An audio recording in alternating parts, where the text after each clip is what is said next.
مضامین پر مشتمل کتاب لکھی جس کا نام نو مور نائس گرلز تھا، جس میں اس بات کی بے حد طرفداری کی گئی کہ عورتوں کو سیکس کے ذریعے یعنی جسم فروشی کے ذریعے پیسے کمانے کی اجازت ہونی چاہیے تاکہ وہ اپنا گھر چلا سکیں۔ یعنی اس مغربی معاشرے کے مرد عورت کو بازار میں کھلے عام لا کھڑا کرنا چاہتے تھے، جس میں یقینی طور پر وہ کامیاب ہو گئے۔ ایسا نہیں ہے کہ جسم فروشی کا کام ایشیائی ممالک میں نہیں ہوتا، لیکن یہاں بات کرنے کا مقصد یہ ہے کہ وہ معاشرہ اور تہذیب کون سی ہے جو عورت کو اپنا جسم بیچنے کی ترغیب دیتی ہے۔ یقیناً وہ اسلامی معاشرہ ہرگز نہیں ہے۔ آزادی کے نام پر ہر عورت کو ایک بے جان شے یا چیز کی طرح پیش کرنا صرف مغربی تہذیب کا ہی کارنامہ تھا اور ہے۔ اسی طرح سرمایہ دارانہ نظام جس میں عورت کو ہر ایڈورٹیزمنٹ میں بطور سبجیکٹ دکھایا جاتا ہے، جس سے اس کی وقت صفر ہو جاتی ہے۔ بظاہر یہ سب کچھ کسی بھی ان پڑھ معاشرے میں دیکھنے والے کو اچھا لگتا ہے، لیکن اصل میں وہ عورت ایک بے جان چیز کے طور پر پیش کی جاتی ہے جسے کوئی بھی دیکھنے والا دیکھ کر تسکین حاصل کرتا ہے اور ساتھ ہی ان کی پروڈکٹ بھی اس دیکھنے والے تک پہنچ جاتی ہے۔ یعنی ایک غیر متوازی نظام جس میں مرد اور عورت کے حقوق کی جنگ کو اس قدر بڑھا دیا جائے کہ لوگ اس پرانے خاندانی نظام کو سرے سے بھول جائیں، تاکہ سرمایہ دارانہ نظام اپنا پیسہ بناتا رہے اور سرمایہ دارانہ نظام کے تحت مغربی تہذیب کے پیروکار امیر ممالک مزید امیر ہو کر دنیا کی ہر تہذیب پر قابض ہوتے رہیں۔ اس نئے نظام کو اقبال نے ایک بجلی یا آگ سے تشبیہ دی ہے جو کسی ایک کو نہیں بلکہ تمام تہذیبوں کو جلا رہی ہے، جس میں ماضی کی تہذیبیں تو جل چکی ہیں لیکن حال میں موجود تہذیبیں آہستہ آہستہ اپنے انجام کو پہنچ رہی ہیں۔ ناظرین، میں امید کرتا ہوں کہ آپ اس نئی تہذیب کو کسی حد تک سمجھ چکے ہوں گے۔ اب ہم دوسرے شعر کی طرف بڑھتے ہیں جس میں آپ مزید تحقیق اور اقبال کی پیش گوئی کو سمجھنے کے لیے تیار رہیں۔ شعر پڑھتے ہیں۔ اس نئی آگ کا اقوام کوہن ایندھن ہے، ملت ختم رسل شعلہ با پیراہن ہے۔ اس شعر میں اقبال فرماتے ہیں کہ میں نے جس نئی تہذیب کا ذکر آگ کے طور پر آپ کے سامنے رکھا ہے، اس آگ کا کچھ تو ایندھن ہے نا جس سے یہ آگ بھڑکی ہے۔ اس آگ کا ایندھن کچھ اور نہیں بلکہ پچھلی تمام تہذیبیں ہیں جو اس نئی تہذیب میں جل کر راکھ ہو رہی ہیں، اور اس تہذیب کی جلتی ہوئی آگ دین اسلام کے ماننے والوں تک بھی پہنچ چکی ہے۔ یعنی یوں سمجھ لیجئے کہ حضور اقدس صلی اللہ علیہ وآلہ وسلم کی قوم کے کپڑوں میں یہ آگ لگ چکی ہے جس کا نام مغربی تہذیب ہے۔ یہ بات اقبال نے اپنے حال اور مستقبل کو مد نظر رکھتے ہوئے 107 سال پہلے کہی تھی، جس کی تصدیق 1992 میں چھپنے والی ایک کتاب سے ہوئی جس کا نام the end of the day and the last man ہے، جسے لکھنے والے کا نام فرینکس فوکویاما ہے۔ اس کتاب میں لکھنے والے نے خوشیاں منانے کا اعلان کرتے ہوئے کہا ہے کہ روس کے ٹکڑے ہونے کے بعد یہ بات ثابت ہو گئی ہے کہ اسلام سمیت دنیا کی تمام تہذیبوں کا خاتمہ ہوتا جا رہا ہے، اور یوں انسان کو ایک آزاد مغربی جمہوریت مل گئی ہے۔ یہ وہی آزادی ہے جس کا ذکر کیا جا رہا تھا، اور اس کے مطابق اب صرف یہی آزاد تہذیب جس میں انسان کو صرف اپنی پرواہ ہوگی قائم رہے گی، باقی کوئی رشتہ ناتا باقی نہ رہے گا۔ یہ وہی تہذیب ہے جس کا ذکر ہم پہلے شعر کی تشریح میں کر چکے ہیں۔ فرینکس فوکویاما نے یہ بات اپنی کتاب میں صاف کر کے دنیا کو یہ باور کرانے کی کوشش کی ہے کہ اب تمام انسان آزاد ہو چکے ہیں، لیکن اس سے اگلے سال ہی ایک اور کتاب شائع ہوئی جس کا نام دی کلیش آف سیولائزیشنز یعنی تہذیبوں کا تصادم۔ اس کتاب کو لکھنے والے کا نام سیموئل ہنٹنگٹن تھا۔ اس کتاب میں کمیونزم کی تباہی کے بعد دنیا میں نئی عالمی سیاسی صورتحال پر بڑی تفصیلی گفتگو کی گئی ہے۔ لکھاری کا ماننا تھا کہ موجودہ دنیا کی سیاست میں جس چیز کو اہمیت حاصل ہوگی وہ قومیں یا ان کے نظریات نہیں بلکہ تہذیب و ثقافت ہوں گے۔ یعنی فرینکس فوکویاما کے نزدیک تو تمام تہذیبیں فارغ ہو چکی تھیں لیکن اس لکھاری نے کہا کہ بظاہر ایسا لگتا ہے، لیکن دنیا کی سیاسی صورتحال میں تہذیبیں مزید اہمیت اختیار کر جائیں گی۔ اس کی وجہ یہ ہے کہ نئی تہذیب نے جس طرح ماضی کی تہذیبوں کو آگ لگا کر خود کو بڑا ثابت کر لیا ہے، اب دنیا کی باقی تہذیبیں ایسا نہیں ہونے دیں گی، بلکہ وہ اس نئی تہذیب کے ساتھ ٹکر لیں گی۔ یعنی چینی، جاپانی، ہندی، لاطینی اور خاص طور پر اسلامی تہذیب مل کر اس نئی تہذیب سے ٹکرانے والے ہیں۔ یعنی مزید کہا جائے تو تمام تہذیبوں کو ایک دوسرے سے خطرہ محسوس ہو رہا ہے۔ لکھاری کے نزدیک مغربی تہذیب کا یوں ابھر کر سامنے آنا دراصل ملوکیت کا کھل کر سامنے آنا ہے۔ اگر آپ ملوکیت کو سمجھنا چاہتے ہیں تو آپ کو مولانا ابو الاعلی مودودی رحمت اللہ علیہ کی کتاب خلافت اور ملوکیت ضرور پڑھنی چاہیے۔ ہنٹنگٹن کا ماننا ہے کہ یہ تہذیبوں کا تصادم مغربی تہذیب کو لے ڈوبے گا، لہٰذا وہ یہ چاہتا ہے کہ اپنی مغربی تہذیب کو بچانے کے لیے پورا زور لگا کر اسلام کو ختم کر دیا جائے، کیونکہ اسلامی تہذیب اس کے لیے مستقبل میں بہت بڑا خطرہ بن کر سامنے آ سکتی ہے۔ مصنف نے اس کتاب میں بتایا ہے کہ اسلام جہاد کے نام پر دہشت گردی اور انتہا پسندی سکھاتا ہے، جبکہ چین جو کہ اس کا ہمسایہ ملک ہے وہ امن پسندی کے ساتھ معاشی ترقی کرنا چاہتا ہے۔ لہٰذا کسی طرح چین کو اسلام اور پاکستان سے دور رکھا جائے تاکہ کہیں چین بھی پاکستان کے رنگ میں نہ رنگ جائے۔ اس کے علاوہ اس کا ماننا ہے کہ اسلامی ممالک میں کسی نہ کسی طرح لڑائی اور اختلافات کی فضا قائم رکھی جائے تاکہ یہ لوگ کبھی ایک نہ ہو سکیں۔ قصہ مختصر یہ کہ وہ چاہتا ہے کہ مغربی تہذیب کے علاوہ باقی تمام تہذیبوں کو ختم کر دیا جائے یا پھر انہیں بھی مغربی تہذیب میں شامل کر لیا جائے۔ ناظرین، یہی وہ آگ ہے جس کے بارے میں اقبال نے اپنے اس شعر میں بتایا ہے کہ یہ آگ مسلمانوں کے لباس تک پہنچ چکی ہے۔ ناظرین، اس وقت ہم اس بند کے دوسرے شعر کی تشریح میں موجود ہیں جو آپ اوپر دیکھ رہے ہیں۔ اس میں ہم تہذیبوں کی لڑائی کا ذکر کر رہے ہیں۔ یہاں میں خاص طور پر ایک مثال دینا چاہوں گا کہ حال ہی میں ترکی کی جانب سے ایک ڈرامہ پیش کیا گیا جس کا نام ارطغرل غازی تھا۔ اس ڈرامے نے دنیا بھر میں کئی ریکارڈ توڑ دیے اور شاید سب سے زیادہ دیکھا جانے والا ڈرامہ بن گیا۔ دیکھنے والوں نے تنقید بھی کی کہ آج کے جدید دور میں گھوڑوں اور تلواروں کی جنگوں کا تصور ہی باقی نہیں رہا، تو اس ڈرامے کے بنائے جانے کا مقصد کیا تھا؟ اور وہ مقصد تھا اپنی اسلامی تہذیب کی پہچان پوری دنیا میں کروانا اور بتانا کہ ہم مرے نہیں بلکہ باقی ہیں۔ اس شعر میں اقبال نے یہ بات واضح کر دی ہے کہ اسلامی تہذیب کے ماننے والوں کے لباس پر مغربی تہذیب کی آگ لگ چکی ہے۔ اب ہم بڑھتے ہیں تیسرے شعر کی جانب۔ آج بھی ہو جو براہیم کا ایمان پیدا، آگ کر سکتی ہے انداز گلستان پیدا۔ ناظرین، اس شعر کی تشریح سے پہلے آپ قرآن پاک کی 2 سورتوں کی مختلف آیات کا ترجمہ ملاحظہ فرمائیں۔ سورۃ العنکبوت آیت نمبر 24۔ ان کی قوم کا جواب بجز اس کے کچھ نہ تھا کہ کہنے لگے کہ اسے مار ڈالو یا اسے جلا دو، آخر اللہ نے انہیں آگ سے بچا لیا۔ اس میں ایمان والے لوگوں کے لیے تو بہت سی نشانیاں ہیں۔ سورۃ الانبیاء آیات نمبر 68 سے 71۔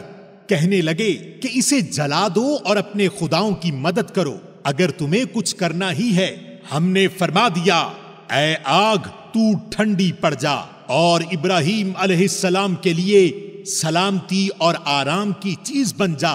گو انہوں نے ابراہیم علیہ السلام کا برا چاہا لیکن ہم نے انہیں ناکام بنا دیا، اور ہم ابراہیم اور لوط علیہ السلام کو بچا کر اس زمین کی طرف لے چلے جس میں ہم نے تمام جہان والوں کے لیے برکت رکھی تھی۔ ناظرین، اب ہم اس شعر کی تشریح کی طرف بڑھتے ہیں۔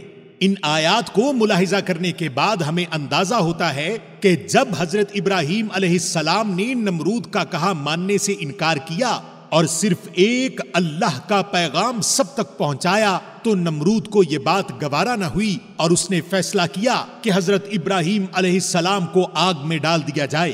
ناظرین، اس شعر کی تشریح پچھلے دونوں اشعار کے ساتھ جڑی ہوئی ہے، اس لیے دھیان سے سنتے اور پڑھتے رہیے۔ حضرت ابراہیم علیہ السلام کے اس واقعے سے متعلق اقبال رحمت اللہ علیہ نے ایک بہت ہی خوبصورت شعر کہہ رکھا ہے، بے خطر کود پڑا آتش نمرود میں عشق، عقل ہے محو تماشائے لبے بام ابھی۔ یعنی جب انسان کا دل عشق حقیقی سے بھرا ہوا ہو تو پھر انسان صرف اللہ کی وحدانیت بیان کرنے کے سوا کچھ نہیں کرتا، بے شک سامنے موجود طاغوتی یا شیطانی طاقت اسے آگ میں ہی کیوں نہ دھکیل دے۔ اس ایک شعر کی مکمل تفصیل میں نے ایک ویڈیو میں بیان کی ہے، اس کا لنک نیچے ڈسکرپشن میں دے رہا ہوں، وہ آپ بعد میں دیکھ لیجئے گا۔ جیسا کہ ہم اس بند کے پہلے دو اشعار میں مغربی تہذیب اور اس کے بعد دنیا کی سیاسی صورتحال کے ساتھ تہذیبوں کے ٹکراؤ کا ذکر کر رہے تھے کہ اقبال اس نئی تہذیب کو آگ سمجھتے ہیں، تو اس شعر میں اقبال رحمت اللہ علیہ نے حضرت ابراہیم علیہ السلام کا آگ میں ڈالنے جانے کا مشہور واقعہ بیان کر کے یہ بات واضح کرنا چاہیے کہ اللہ تعالیٰ کے ہاں آج بھی امید باقی ہے۔ آج امت مسلمہ نئی تہذیب کی آگ کی لپیٹ میں آ چکی ہے اور پوری دنیا میں مسلمان جلنے کسی کیفیت میں ہیں، لیکن آج بھی اللہ تعالیٰ اس آگ کو ٹھنڈا کر سکتا ہے، بالکل ویسے ہی جیسے حضرت ابراہیم علیہ السلام کو اس آگ سے بچایا تھا۔ لیکن ضرورت اس امر کی ہے کہ ہمیں کردار بھی حضرت ابراہیم والا ہی اپنانا ہوگا کہ جس میں ہر طاغوتی طاقت کا سامنا کرنے کی جرت پیدا کرنا ہوگی۔ ہمیں تمام مغربی ممالک کی تہذیب سے ٹکر لینا ہوگی۔ اس دور میں مختلف قسم کے بت خانے اور مختلف قسم کی آگ ہمیں اپنی لپیٹ میں لیے ہوئے ہے۔ آج پھر مسلمان کو ابراہیم علیہ السلام جیسا بننا ہوگا۔ اقبال رحمت اللہ علیہ کا ہی ایک خوبصورت شعر ہے کہ یہ دور اپنے براہیم کی تلاش میں ہے، صنم کدا ہے جہاں لا الہ الا اللہ۔ یعنی یہ قوم اسی ابراہیم کی تلاش میں پھر رہی ہے جو آئے اور اس دور میں ایک بار پھر اللہ کی وحدانیت کا نعرہ لگائے۔ یہ دنیا جو ایک بت خانہ بن چکی ہے، اس کے تمام بت توڑ ڈالے اور نئی تہذیب جو کسی آگ کی طرح مسلمانوں کے کپڑوں کو لگ چکی ہے، اسے بجھا کر ایک بار پھر مسلمانوں کے عروج کی داستان لکھ دے۔ لیکن ناظرین، اب کوئی ابراہیم علیہ السلام تو نہیں آئیں گے، البتہ اس دنیا کے تمام مسلمانوں کے پاس یہ آپشن موجود ہے کہ وہ خود اپنے کردار کو ابراہیم علیہ السلام جیسا بنا لیں، تو یقیناً یہ آگ اسی طرح ٹھنڈی ہو جائے گی جیسے حضرت ابراہیم علیہ السلام کے لیے ٹھنڈی کر دی گئی تھی۔ اب ایک بار پھر سے شکوہ اور جواب شکوہ کے دونوں بند پڑھتے ہیں تاکہ آپ کو اشعار کی مزید سمجھ آ سکے۔ درد لیلا بھی وہی، قیس کا پہلو بھی وہی، نجد کے دشت و جبل میں رمے آہو بھی وہی، عشق کا دل بھی وہی، حسن کا جادو بھی وہی، امت احمد مرسل بھی وہی، تو بھی وہی، پھر یہ آزردگی غیر سبب کیا مانی، اپنے شیداؤں پہ یہ چشم غضب کیا مانی، عہد نو برق ہے، آتش زن ہر خرمن ہے، ایمن اس سے کوئی صحرا نہ کوئی گلشن ہے، اس نئی آگ کا اقوام کوہن ایندھن ہے، ملت ختم رسول شعلہ با پیراہن ہے، آج بھی ہو جو براہیم کا ایمان پیدا، آگ کر سکتی ہے انداز گلستان پیدا۔ جی ناظرین، یہ شکوہ جواب شکوہ کا نواں حصہ تھا جو آپ نے سنا ہے، اور میں امید کرتا ہوں کہ آپ نے اس کو سمجھا بھی ہوگا اور تسلی سے سنا ہوگا۔ ہم مزید آگے اس سلسلے کو لے کر چلیں گے اور میں کوشش کروں گا کہ جلد سے جلد آپ کے سامنے شکوہ جواب شکوہ کا 10واں حصہ بھی پیش کروں، اور یہ سلسلہ یوں ہی چلتا رہے گا۔ اور ایک بار پھر سے میں آپ سے یہ گزارش کرنا چاہوں گا کہ اس چینل کو سبسکرائب کر لیجئے گا اور باقی دوستوں کے ساتھ شیئر بھی کریں، اور اس کے ساتھ ساتھ جو دوسرا ہمارا نیا چینل ہے رقص بسمل، اس کو بھی آپ سبسکرائب کریں، اور جو دوست اس کو سبسکرائب کر لیں تو وہ ضرور مجھے اس ویڈیو کے کمنٹ میں بتائیں کہ ہم نے جو ہے وہ دوسرا چینل جو ہے وہ سبسکرائب کر لیا ہے۔ بہت شکریہ، ملیں گے اگلی ویڈیو میں، تب تک کے لیے اللہ حافظ۔